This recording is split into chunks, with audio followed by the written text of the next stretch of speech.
पाकिस्तान में जो अमेरिका की नाज़िमुल उमूर है नैटली बेकर, उन्होंने एक स्टेटमेंट जारी की है रेकोडिक के अंदर अमेरिकी सरमायाकारी के हवाले से। सुन लें, फिर इसके ऊपर सवाल जवाब भी कुछ करते हैं।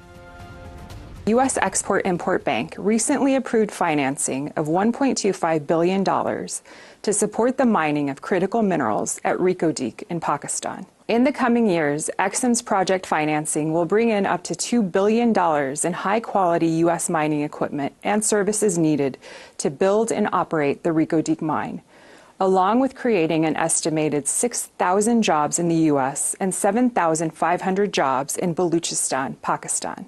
The Reko Diq project serves as the model for mining projects that will benefit U.S. exporters as well as local Pakistani communities and partners by bringing employment and prosperity to both our nations.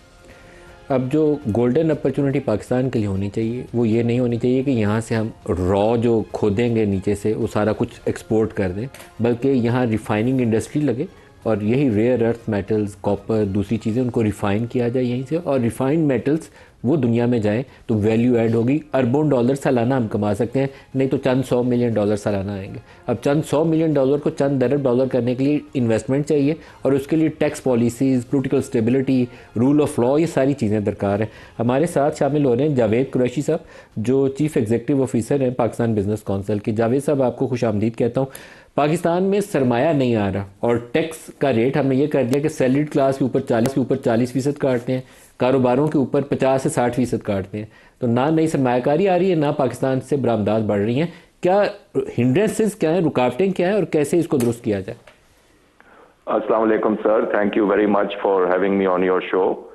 देखें sir, इसमें 2-4 चीज़ें हैं। सबसे पहले तो investment आने के लिए आपको एक पॉलिटिकल एनवायरनमेंट चाहिए, stable political environment, and most importantly आपको स्टेबल पॉलिसियां चाहिए। फॉरेन इन्वेस्टर जो होते हैं जी, उनके पास बड़ी चॉइसेस होती हैं। वो 100 मुल्क में इन्वेस्ट कर सकते हैं और वो आते हैं पैसे बनाने।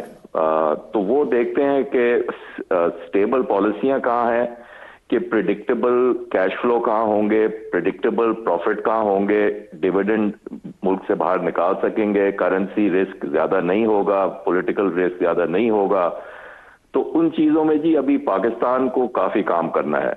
और this is the main reason जी कि यहाँ इन्वेस्टमेंट, फॉरेन डायरेक्ट इन्वेस्टमेंट जो है वो लगभग $2 बिलियन की ऊपर नीचे थोड़ा बहुत इधर उधर है। अब आप देखें एक मुल्क उज़्बेकिस्तान में जी $45 बिलियन की फॉरेन डायरेक्ट इन्वेस्टमेंट आई है।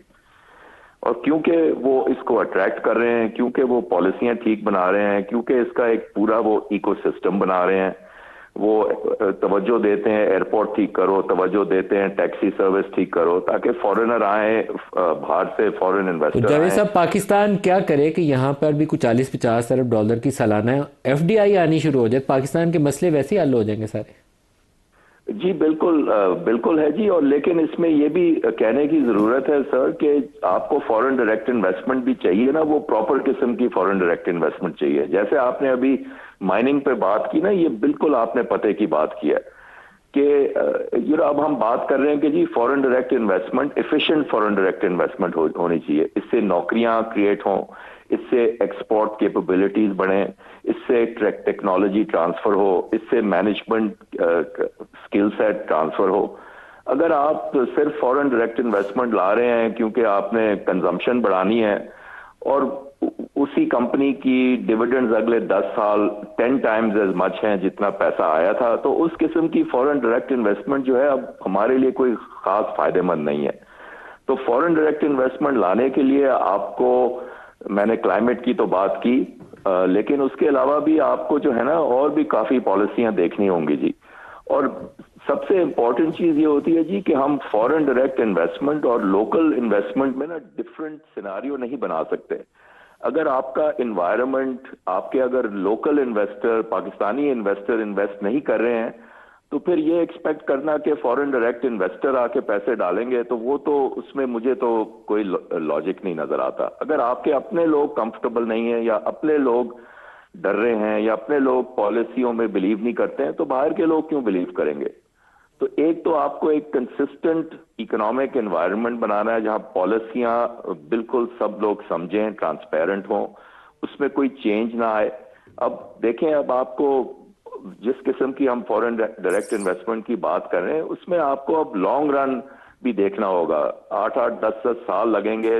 अब आप माइनिंग में जा रहे हैं तो इसका फल आपको कल परसों तो नहीं मिलेगा, ये तो आपको 5, 7, 8 साल तक के बाद मिलेगा।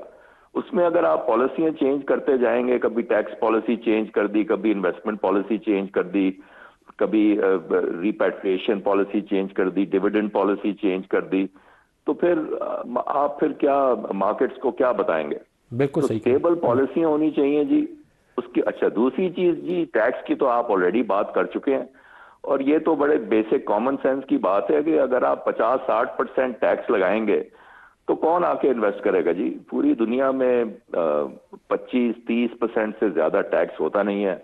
आप 50-60% टैक्स लगा रहे हैं, आप फिर इंडिविजुअल्स पे टैक्स लगा रहे हैं, आपके बाहर जा रहा है टैलेंट। तो आपको लोगों की भी जरूरत है जी इस किस्म की। अगर आप अब हम बात कर रहे हैं एफिशिएंट फॉरेन डायरेक्ट इन्वेस्टमेंट की, तो उसको आपको फिर पते के लोग भी चाहिए, इंजीनियर्स चाहिए, डॉक्टर चाहिए, प्रोफेशनल चाहिए, अकाउंटेंट चाहिए। वो अगर सब बाहर चले जाएंगे क्योंकि वो 50-60% टैक्स दे रहे हैं, सीवीटी दे रहे हैं बाहर से। अब ये सीवीटी का इन्होंने टैक्स लगाया हुआ है जी, ये बहुत नुकसान कर रहा है पाकिस्तान को, क्योंकि बाहर के प्रोफेशनल वगैरह जो हैं वो पाकिस्तान आना नहीं चाहते, क्योंकि उन पे फिर उनके जो बाहर के घर वगैरह हैं या एसेट्स हैं जो उन्होंने कमाए हैं लास्ट 20-30 साल में, उस पर अगर टैक्स लगेगा तो यहाँ कौन आएगा?